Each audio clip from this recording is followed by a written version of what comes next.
Hey guys, this is Rock King 3 bringing another live commentary, Forza 5. This is supposed to be part 2 of the King of the Road challenge. The challenger being CJB 93. There's some X's in front and X's behind that name. But I'll call him CJB just for this video purpose. This is supposed to be part 2, but what it is part 3 because I've already ran this, did the challenge, and didn't render the right video or something, and then I did some cleanup and the video was gone.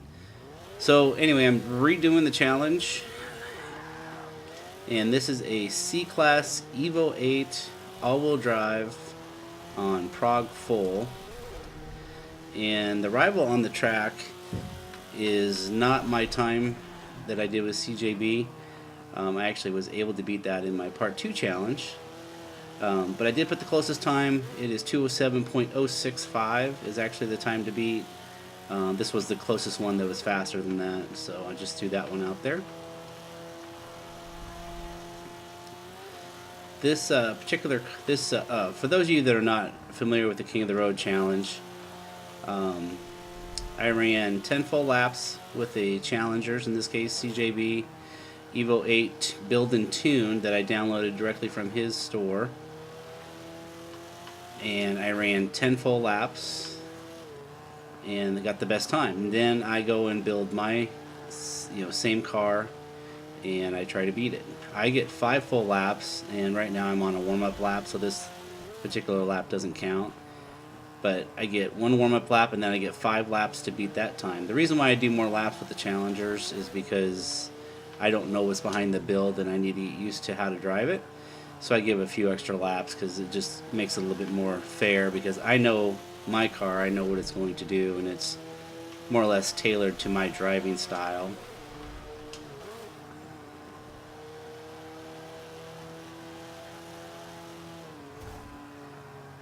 So definitely still warming up the tires here, so I'm not too worried about early track being dirty here. I do worry about this building a lot. I actually think I could have done better with CJB's time if I would have got through this section a little bit better. I really struggled with it.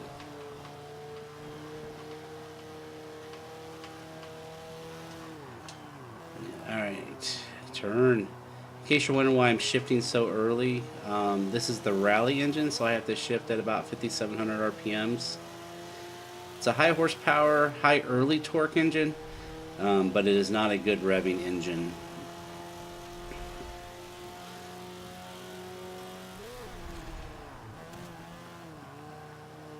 This particular challenge wasn't quite as difficult for me, just for the reason that I actually used to run the EVOs and the STIs quite a bit, so I already had this kind of in the corral, and I just had to kind of update it, just kind of tune it to kind of my new specs.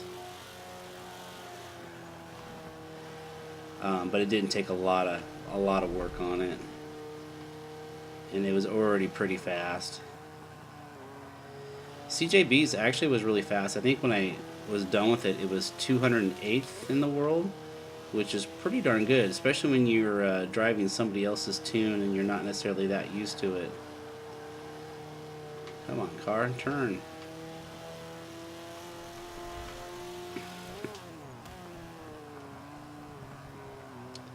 Don't think I have a lot of tire on here, so the handling gets a little bit iffy, and you have to kind of pre-plan your braking and your slides a little bit.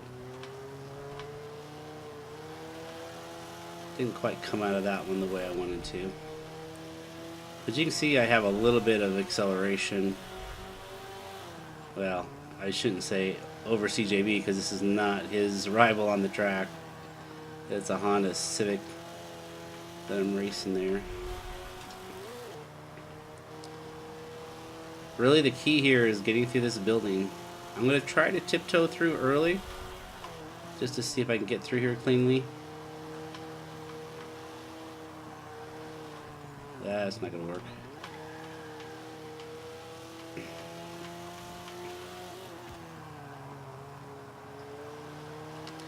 Might be able to pick up on this guy here. It's going to be close.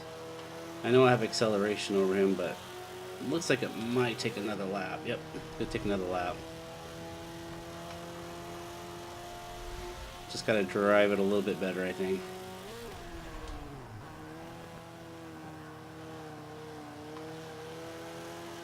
It's all-wheel drive, so I can kind of push out of those turns a little bit.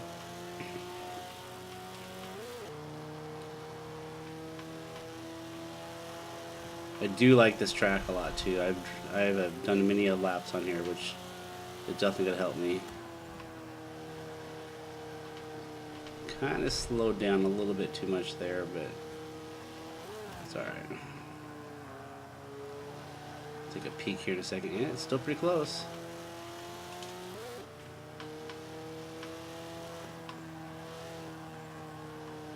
Just need a little bit of turning right there. There we go. Couple tenths ahead of where we were last time. Definitely stopping too soon right there. I need to go a little bit deeper into that turn.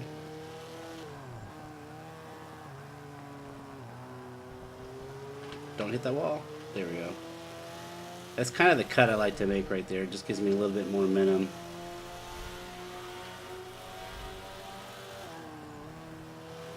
Coming through that tunnel there.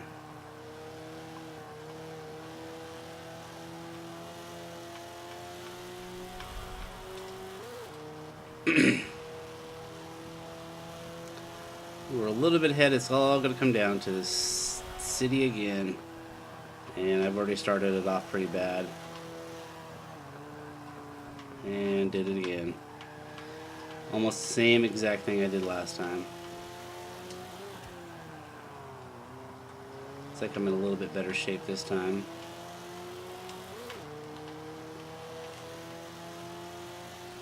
I'm going to take this one more lap, even if I beat it.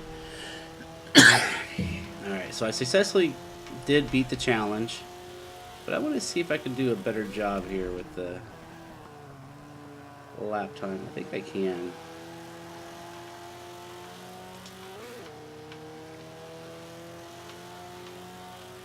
I just got to get through that city. Solid.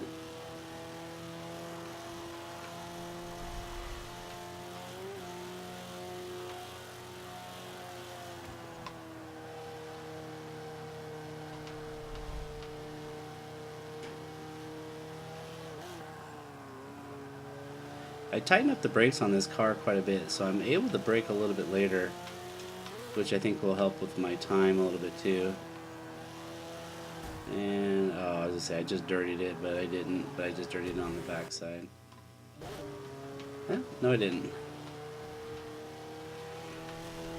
Guess you can hit the rails a little bit. I'm gonna hit this turn a little bit later, and I think I should pick up my time that I lost right back.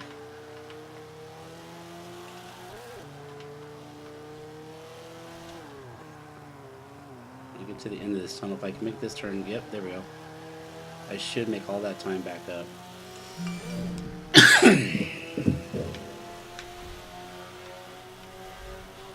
And I didn't.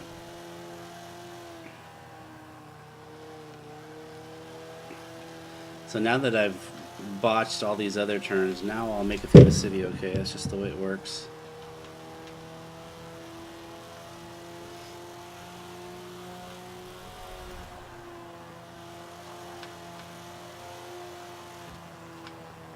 Nope, I did not.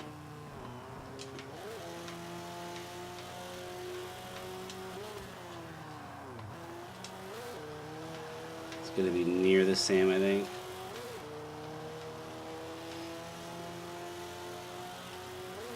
Yeah, no better. No, that was my best lap. Alright, so we did make the challenge. Let's go ahead and load up the parts bin. I'll show you guys the parts and tune on this particular car. Just need to drive it better. Didn't quite get into the top 120, 140 that I was thinking I could.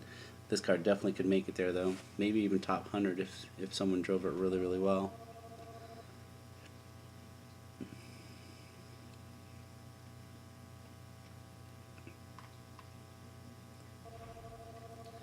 Car got a little beat up there. Oh, and I forgot to mention the skin on there. AXT Tempest. He is the one that built that. You can see the Stella Stiggs on the back there. Myself. And yeah, I like that design again. 166, not too bad for as poorly as I drove on that track. I will take it.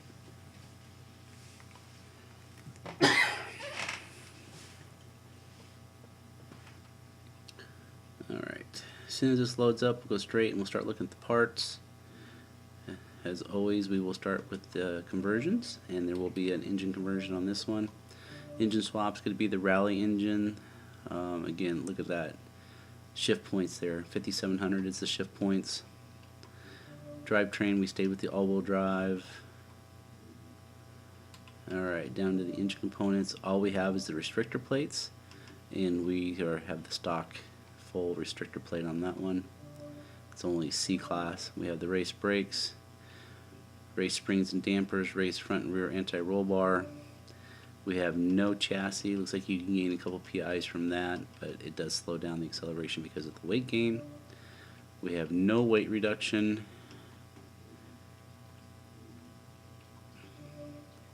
We're going to have the stock clutch. Nope, going to have the stock transmission, and the race drive line, and the race differential. Tires are going to be the sport tire compound.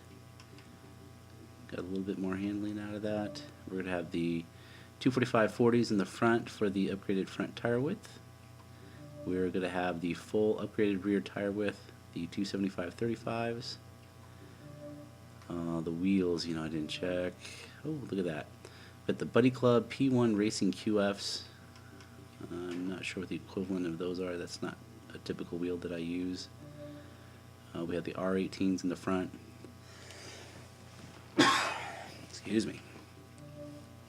And we have the R18s in the rear.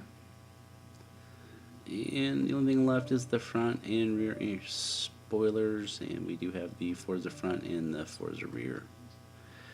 Alright, so let's tune this up. We have 26.5 in the front and the rear for the tire pressure. I definitely struggled with that early on, getting those tires heated up. We have the stock transmission, so no change there. This is kind of my typical latest one, kind of a starting point. I do -2.5 front, -2.5 in the rear. Front caster is a little bit high at 6.5. I probably could lower that a little bit, but I think that works just fine. We have the car set up to oversteer a little bit. We have 10.02 in the front and 15.21 in the rear. It's a little bit softer.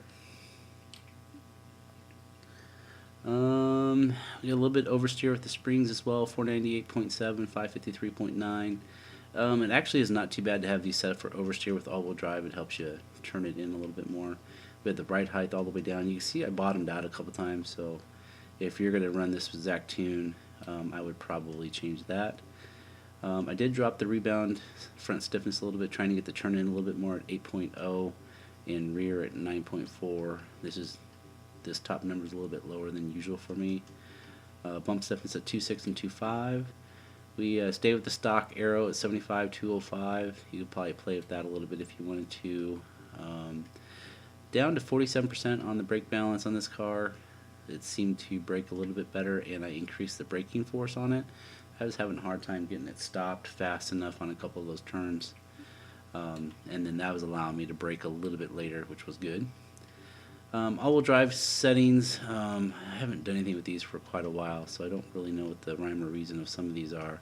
But you can use these 30%, 57%, 35%, and 73%. You could actually increase that rear balance a little bit more to get it to turn in, act like a rear-wheel drive a little bit more, but worked pretty well on that track anyway. So that is the parts and tunes for that one, and I do retain the King of the Road Challenge crown. Even though this is actually part 3, I'll label it as part 2.